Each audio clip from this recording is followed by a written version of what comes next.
Hey everyone, so this is our fourth attempt on getting the version 1 of the Mars trigger to work. This is my original Izhmash 5.56 and it's been giving me a lot of problems with cycling and the rod bending out of the way. So I shortened the rod and put maybe like 100 degrees of angle on the rod itself. I'll show you later. Hopefully this will make it work, and well, if it does, this is the configuration that are gonna stay in. And as well as we are continuing testing the Huxford suppressor. As you can see, there is a little discoloration from our previous shooting, and that's only maybe 300, 400 rounds. So we're gonna put another 2 magazines through it and see if there is gonna be any additional discoloration. I like the can a lot. It does not put a lot of gases back in my face with this AK. And only complaint that I found is this mount. Sometimes you can tighten it too much and it takes a little beating to put it out. But aside of that, it's very nice. And again, thank you to Huxford for actually making a system that allows it to go directly on AK threads without having any adapter or booster or having, recut your barrel. So this is the reason why I chose it, and we'll see how it performs. Alright, so hopefully the Mars works this time around.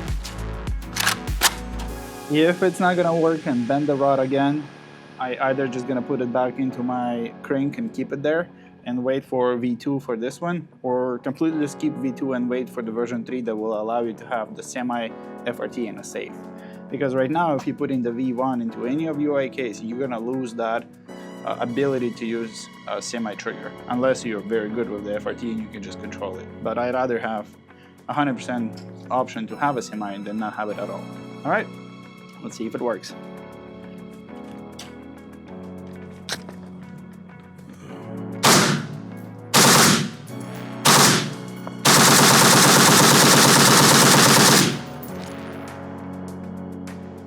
Oh my goodness, how good that feels. That worked flawlessly. All right, and the feel of it, shooting is just so good.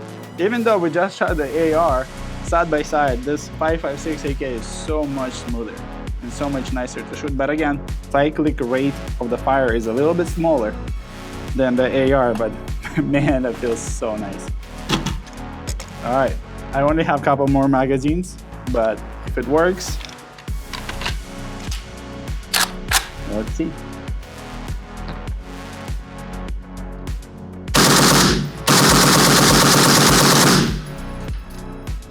Hey, failure to seat around. Let's see if it continues. Nope, it might be a dead bullet. I hope it is. Yes, so it was a failure to eject. No, the rod is in the way. Get back in there. The damn rod. It might actually be bended again. Let's see if I can slowly get the... No, I don't think I can. Alright. But that should be easy to fix. I should just go right back in there. Come on. There we go. All right, so we can see again, it did bend right there. So it sucks, but we're gonna try and see if it's still gonna work. Because the first magazine went very, very well. There we go. Hopefully.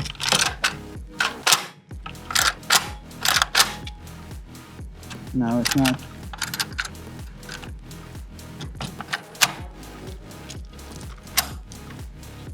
All right, I'm gonna give it a try.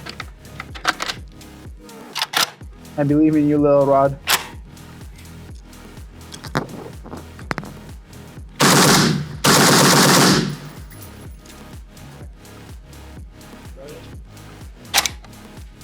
It's in a way. I saw it in a way, but somehow it just locked the the follower went back. So let's see. if it stays in the groove, it's so fucking good. But yet again, you saw it happening, the rod just pushing a little to the side, stopping the carrier on this track and blocking it going from any direction. So you have to take the dust cover off and kind of push it back in the groove. If the V2 is half as good as this without a rod, it's gonna be a very nice one. I really don't want to pay another $230 for the V2 version to test it, but it feels so good shooting it, even with the malfunction, even with all the problems. And this is, by the way, 4th attempt of making the goddamn trigger work in the Izhmash. But it feels so good. All right, let's continue shooting and see if we can finish this mag without any issues. Let's go, baby.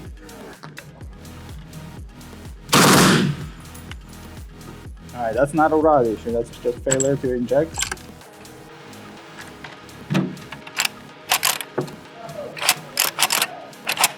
Maybe not. Okay, let me throw that one in.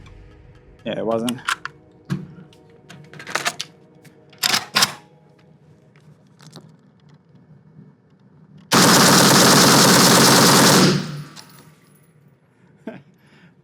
So this is a double feed. As you can see, the the span casing wasn't injected. Oh no, it actually wasn't. It was just a double feed, and well, that's gonna stay.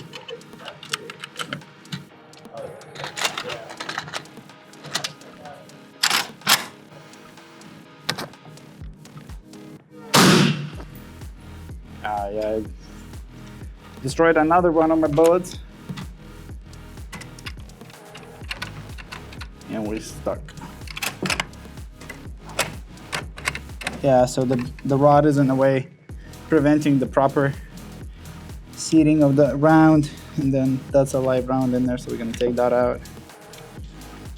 Yeah, so as you can see, exactly the same thing happened on this one. Is the rod is literally above the carrier, and that's obviously bending the shit out of it.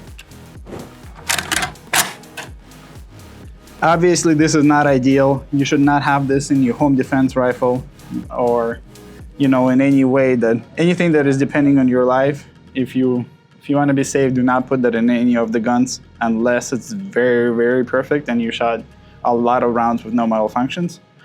But as a version 1 and the only available one for the AKs, I still put my hat down for the Mars FRT Trigger. I think they're doing a great job, and especially if they're going to continue working and expanding and adding more products for the AK community, it's the win for everybody. So I'm definitely thankful for Mark and his work.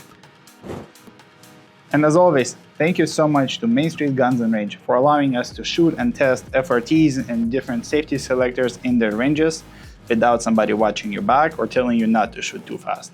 If you want to shoot in Atlanta at the best range possible, come to Main Street Guns and Range. They open until 10 p.m., no reservation needed, and it's a phenomenal range that we are very glad to shoot at.